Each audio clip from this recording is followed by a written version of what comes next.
and welcome to this I-375 improvement project presentation during the public comment period for the environmental assessment. The agenda for this presentation is to review the project itself and the background, the environmental process, screening of the alternatives, the preferred alternative, the environmental effects and mitigation, how to submit an official comment on the EA, and next steps in the project. As some background on the study area, this is a photo of Paradise Valley from 1942 along Hastings Street before the I-375 freeway was built. This was once the Detroit neighborhood where African-American businesses thrived. Paradise Valley was destroyed in the name of urban renewal in the early 1960s. Moving forward, the image on the left is an aerial image of downtown Detroit in 1949. Hastings Street is located along the eastern side of downtown from the railroad tracks in south to north of Mack Avenue. The image on the right is of downtown from 1961, which illustrates the beginning of construction of I-375 from Jefferson Avenue in the south to Gratiot Avenue in the north. Another area of the Lafayette Park neighborhood is also continuing to be developed to the east of the freeway, while the northern part started construction in 1956. This is a photo of Hastings Street looking north from south of Mack Avenue prior to the construction of I-75. Notice the steeple of Sacred Heart Catholic Church in the upper right off of Rivard Street and St. Josephat Catholic Church in the upper left off of I-75. This is approximately the same view looking north-south of the Wilkins Street Bridge during the construction of I-75. Notice the steeple of Sacred Heart Catholic Church in the upper middle of the screen. The building of I-75 and I-375 were plotted directly along Hastings Street, wiping out much of Black Bottom and Paradise Valley. The freeway and interchange created a physical barrier that limited crossing options. Local access challenges divided the remaining neighborhoods and affected the land use potential close to downtown Detroit. This is a graphic history of I-375 freeway. The National Federal Highway Act passed in 1956. Construction of I-375 started in 1959 and opened in 1964. From 1998 to 2002, a feasibility study and environmental assessment was conducted on the corridor, which was more of a rebuild of the current corridor around plans to locate the Detroit casinos along the East Riverfront, but was not pursued. In 2014, a planning and environmental linkages study was conducted by the Detroit Downtown Development Authority in association with the Detroit Riverfront Conservancy and MDOT that initially looked at replacing the freeway with an at-grade boulevard. In 2017, the Your Detroit East Riverfront study was also conducted. Today, we are presenting the environmental assessment and expect to construct the project in 2027 or sooner.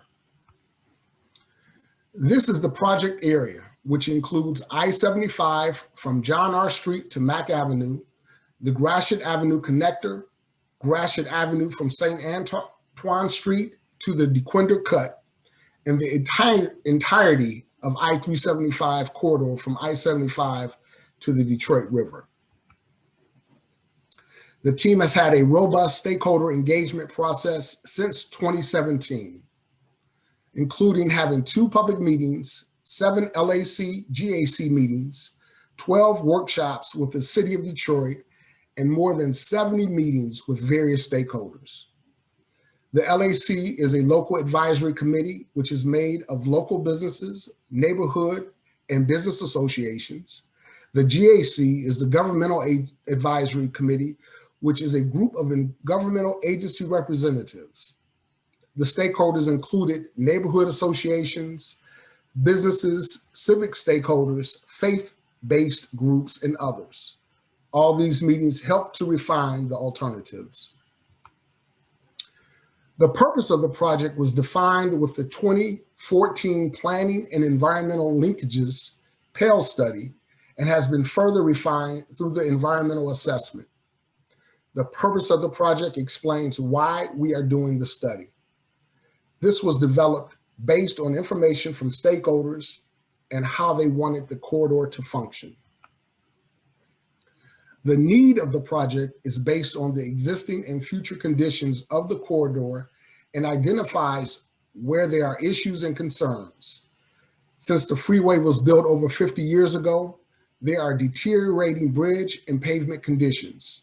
There are several curves along I-75 and I-375 that have had frequent crashes and are an outdated design. Connectivity, both vehicular and non-motorized, is lacking and can be confusing in getting into and out of areas, especially with the Gratiot Avenue connector. The project should also activate pedestrian and other non-motorized uses within and around downtown Detroit.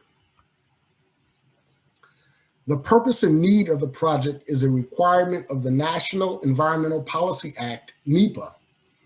NEPA is one of the most influential environmental laws affecting all federally funded programs, including transportation. NEPA requires federal agencies to consider the environmental, social, and economic consequences of their actions.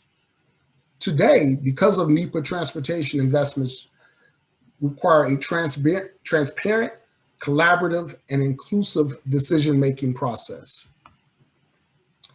NEPA is an umbrella law that ensures that all types of environmental and socio-economic factors are reviewed, including wetlands, water quality, air and noise quality, recreation areas, and others. Within our study area, we do not have to consider farmland or coastal zone consistency. MDOT has staff in the environmental services section who are specialists in all of the NEPA factors. Later in this presentation, we will review how the I-375 preferred alternative will impact the environment. There are three different classes of action under NEPA and vary by degree of impact that the project will have on the environment. Class 1 actions include environmental impact statements and are developed for those projects that will have known significant environmental impacts. Class 2 actions include categorical exclusions, which is the opposite end of the spectrum and will have no significant impacts. Class 3 are environmental assessments where the impacts are unknown. For the I-375 improvement project, the NEPA class of action is an environmental assessment. The NEPA process first tries to avoid any impacts, and if they can't avoid the impact, then the process will try to minimize the impact to the best extent possible. For those impacts that can't be avoided or minimized, a mitigation measure will be developed to further avoid or minimize the impact. NEPA also requires coordination with other regulatory agencies, including those shown here. There are also other agencies that the team has coordinated with throughout the project, including the Detroit Riverfront Conservancy, Detroit Department of Transportation, SMART, and others. In addition, the technical team includes representatives from the FHWA, the Southeast Michigan Council of Governments, and the City of Detroit. As indicated earlier, NEPA requires how impacts are avoided, minimized, or mitigated. The list of mitigations and commitments are contained within the environmental assessment and called a green sheet. This sheet identifies the mitigation measures and the follow-up that needs to occur so that there are no significant impacts to the environment due to the construction of the project. Following on the previous slide, the 2014 PALE developed 6 illustrative alternatives and 2 interchange alternatives and were carried into the environmental assessment. In 2018, 2 practical alternatives were selected from the illustrative alternatives. Through continued stakeholder engagement in early 2019, the 2 practical alternatives were refined to include 4 practical alternatives, with the introduction of a second interchange alternative. In early 2020, a preferred alternative was selected from one of the 4. The EA analyzes the preferred alternative and is presented next. As shown in Figure 3 of the brochure in this graphic, there are 8 areas of the preferred alternative that we would like to highlight. This includes changes to the I-75 and I-375 interchange, the addition of braided ramps at the Mack Avenue interchange, additional connectivity within the corridor, improved non-motorized facilities, and potential excess property. The first area to highlight is the I-75 and I-375 interchange. This is an urban type interchange with right-handed on and off ramps that would provide access to the Eastern Market, Gratiot Avenue, the New Boulevard, Brush Street, and Mack Avenue. This would eliminate the need to exit the freeway to stay on I-75. This is a unique interchange design due to the heavy traffic volumes going to and from the boulevard.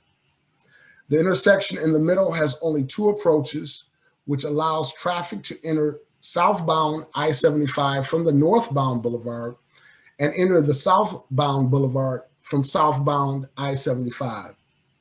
This type of intersection allows heavier traffic volumes with longer green times for southbound in the morning and northbound in the evening. There are also pedestrian signals and non-motorized pathways to connect the neighborhoods north and south of the freeway. The southbound I-75 off-ramp and the northbound I-75 on-ramp at Brush Street reconnect the local service drives to the west of the interchange with I-75. The preferred alternative would have braided ramps for the Mack Avenue interchange at I-75, meaning that the ramps would pass over the ramps to and from the boulevard using bridges to separate the roads and ramp traffic. This eliminates the weaving and conflict points that exist today on I-75 and allows the new ramps to extend further to the north. This configuration is similar to the interchange at I-75 and Warren Avenue near I-94.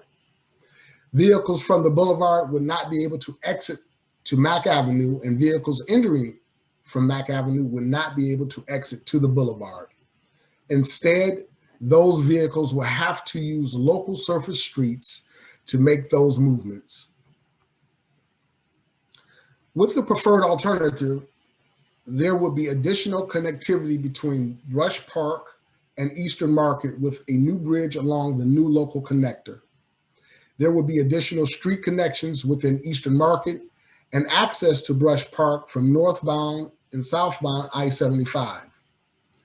Mount Calm would also be extended from the events area to Eastern Market, providing additional connectivity from downtown. A cycle park track would be implemented along the Mount Calm Street extension to connect downtown to the DeQuinder Cut Greenway. The intersection of Mount Calm Street, J Street, and Gratiot Avenue would be signalized and add another point of connectivity between Eastern Market and the Lafayette Park areas. As shown in Figure 4 of the brochure, a city street level boulevard would begin south of the I-75, I-375 interchange and continue to the Detroit River. North of Jefferson Avenue, there would be 3 lanes in each direction along the boulevard. 3 lanes are needed based on future year traffic 2040 volumes. South of Jefferson Avenue, there would be 2 lanes in each direction. The median would separate the directions and there would be direct left turn allowed at most signalized intersections. A separated cycle track would be located along the east side of the boulevard and extend from Atwater Street to the Montcalm Avenue extension. Sidewalks would be 10 feet on the east side and 22 feet on the west side of the boulevard in most places. Signalized intersections would be located along the boulevard at Jefferson Avenue, Larned Street, Lafayette Avenue, Monroe Street, Clinton Street, Gratiot Avenue, and at the Blue Cross Blue Shield Garage. Macomb Street will become two-way. Due to the closely spaced intersections along the corridor and the amount of future year 2040 traffic volumes, some turns will need to be restricted, which is covered on the next slide. Direct left turns will be allowed at most intersections along the boulevard. There are some exceptions, and this is to improve traffic flow along the boulevard. The locations where no left turns are allowed include no left turns allowed at Gratiot Avenue, no northbound or southbound left turns allowed at Montcalm Street, no northbound left turn to the Blue Cross Blue Shield Garage, no northbound left turn to Larned Street, and no westbound left turn from Jefferson Avenue to the boulevard. The preferred alternative would improve non-motorized facilities, including a two-way cycle track connecting the riverfront to the Montcalm Street extension. As shown in the interchange slide, the Montcalm Street extension included a two-way cycle track connection from Brush Street to the DeQuinta Cut. There would be pedestrian countdown signals located at each intersection. No turn on red would be implemented for westbound approaches at the boulevard to improve the safety for the two-way cycle track along the east side of the boulevard. The existing Lafayette Avenue bike lanes will be connected across the boulevard. The preferred alternative has the potential for approximately 31 acres of excess property that could be available for future development. Additional design is necessary, and the amount of potential excess property may change. Any land deemed to be excess will be handled in accordance with FHWA and MDOT standard practice. These areas are highlighted in pink, shown in this graphic and also in Figure 3 of the brochure.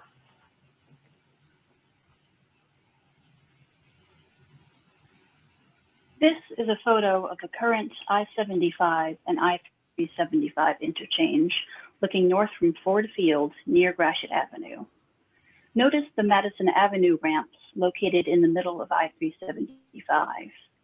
Additionally, to continue on northbound and southbound I-75 through the interchange, drivers have to stay right and exit on a ramp. Located in the same location, this is a rendering of the preferred alternative of the I-75 and I-375 interchange. Notice the at-grade intersection of the Gratiot Avenue and the boulevard in the lower right, and the boulevard continuing north to the interchange. In order to continue on I-75, drivers would stay to the left and would exit to the right to access the boulevard. I-75 would be below grade with retaining walls, and the boulevard would be at grade. Also, notice the Montcalm Street extension from Brush Street on the left to Gratiot Avenue on the right. This is a photo of the current I-375 looking north from the Detroit River and looking toward downtown. I-375 is below grade and has a curve to connect to Jefferson Avenue at the southern end. Located in the same location, this is a rendering of the preferred alternative of the boulevard. The boulevard would be located along the west side of the alignment, which is closer to downtown Detroit. Potential excess property would be located along the east side of the boulevard. This would provide a buffer between the Central Business District and Lafayette Park. The curve from and to I-375 to and from Jefferson Avenue would be changed to an at-grade intersection and allow direct left turns. The boulevard would also connect to Atwater Street in the south, providing connectivity to and from parking for the Renaissance Center, as well as better non-motorized connections and access to the recreational uses along the riverfront. These are renderings of the preferred alternative at the intersection of the boulevard and Monroe Street. All these views are looking to downtown Detroit from the east side of the boulevard. Notice the two-way cycle track on the east side of the boulevard. Sideway widths would be 10 feet on the east side and 22 feet on the west side. There would be pedestrian refuge islands located in the median of the boulevard, allowing pedestrians to wait for a signal to change. There will be pedestrian countdown signals for all signalized intersections. Again, there would be no turn on red for westbound approaches at the boulevard to improve safety for the cycle track. Normally, our local libraries and NDOT office would host hard copies of the environmental documents for your review. However, the COVID-19 pandemic prevents this from happening. To stay safe and provide you the maximum opportunities to review the EA, we have provided a brochure to provide you a guide to the EA. The EA document is available on the project website, but we understand not everyone has access to the internet. We are here to assist you with full access to these documents, including mailing you a copy. For more information on receiving an electronic or hard copy, please contact Monica Mansma at 517-335-4381 or mansma@michigan.gov. The EA examines the impacts to cultural, natural, social, and economic resources and was published in January of 2021. A virtual online event will be on January 27th, and a federally required public hearing will be on January 28th at the former UAW-GM Center for Human Resources at 200 Walker Street in Detroit from 4 to 8 p.m. Federal requirements indicate that the minimum public comment period for an EA is 30 days. However, due to the pandemic, NDOT and FHWA have increased the period to 45 days. Comments on the document can be made until February 19th, 2021. Any comments made during the virtual online event will be included as a comment on the EA. These next three slides summarize the environmental effects of the preferred alternative. Some highlights from this slide: there will be some additional travel time for vehicles for some routes and will be covered in later slides. There is an expected increase in the number of crashes within the study area due to the conversion of a freeway to a surface street boulevard. Speeds will be reduced along the boulevard, which is expected to calm traffic and reduce the severity of crashes.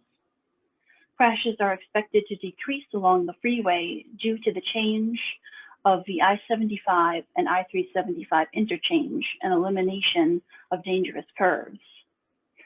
Pedestrian and bicycle crossing times with the boulevard will be longer than the existing conditions, ranging from 1 minute, 31 seconds to 3 minutes, 57 seconds. Approximately 449 parking spaces would be removed with the preferred alternative. The majority would be located northbound I-375 Service Drive near Lafayette Park, northbound I-75 Service Drive near Eastern Market, and the surface parking lots in the southern ends of the corridor near the Detroit River. The preferred alternative would need approximately 3.2 acres of permanent right-of-way spread across numerous parcels, including the lands needed to extend Montcalm Street from Brush Street to Gratiot Avenue, extend the boulevard to Atwater Street, and to accommodate the interchange design. The construction of the preferred alternative would require 0.9 acres of temporary easement. A noise analysis was conducted and found that none of the future noise levels would substantially exceed existing noise levels. 27 impacted receptors were identified, and analysis found no feasible way to build a noise wall that would provide enough benefit for the receptors. A preliminary analysis found that there may be potentially 12 contaminated properties.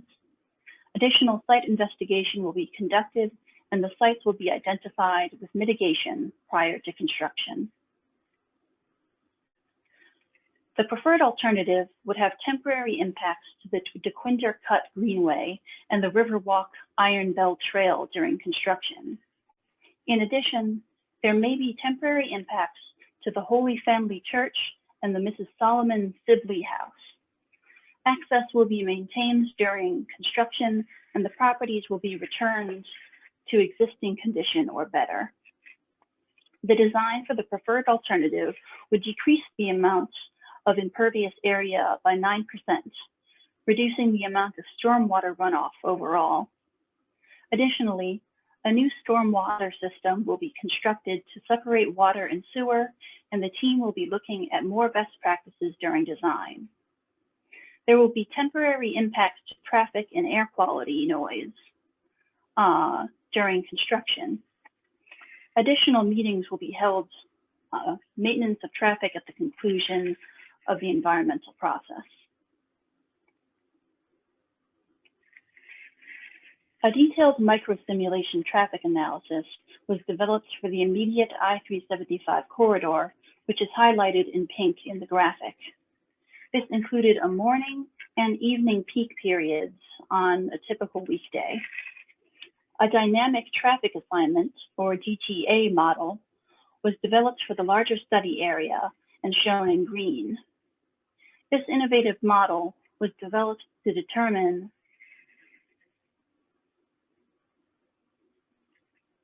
the amount of diversion that would be expected with a conversion of I-375 from a freeway to a boulevard.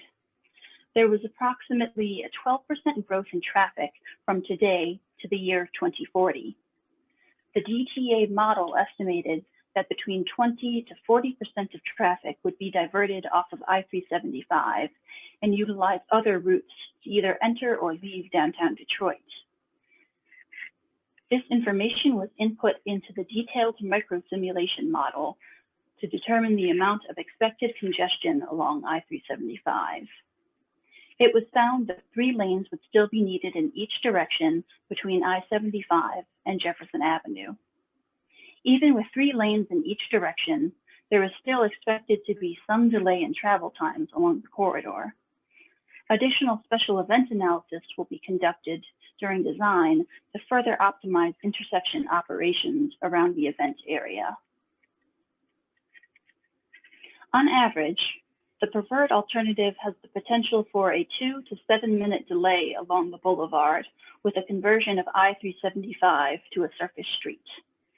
The largest increase is expected from Jefferson Avenue to northbound I-75, specifically during the morning peak hour. This would be increased from 3.4 minutes to 10.7 minutes in the morning peak hour, which is an increase about 7 minutes. There are other routes that are available and could be used, which would decrease travel time, such as M10. Most of the other travel times would increase by 1 or 2 minutes. Travel times would improve significantly along northbound I-75 due to the removal of the curve and the weaving. We hear a lot of questions on how will I get to my home or business or an entertainment venue with the preferred alternative. The new design of the I-75, I-375 interchanges allows better access to Eastern Market, Brush Park, as well as to Ford Field, Comerica Park, Little Caesars Arena, and the I-75 service drives. The Montcalm Street extension provides additional connectivity between the events area near Comerica Park and Ford Field and the Eastern Market area, which is beneficial during large events at Ford Field. The new boulevard with direct left turns at the intersections allows better connectivity between downtown Detroit and Lafayette Park, and between Brush Park and the Detroit River. This additional connectivity allows more options to traverse the study area for both motorized vehicles and non-motorized. Comments on the EA must be received by February 19th and can be submitted via email at mdot-I-375corridor@michigan.gov or via mail at the address shown on the slide or within the brochure. Comments can also be submitted at the online event or at the public hearing. FHWA and MDOT will review and respond to all comments received on the EA. If no significant impacts are identified, a FONSI will be issued with a revised EA with response to comments. The FONSI is expected to be published by May 2021.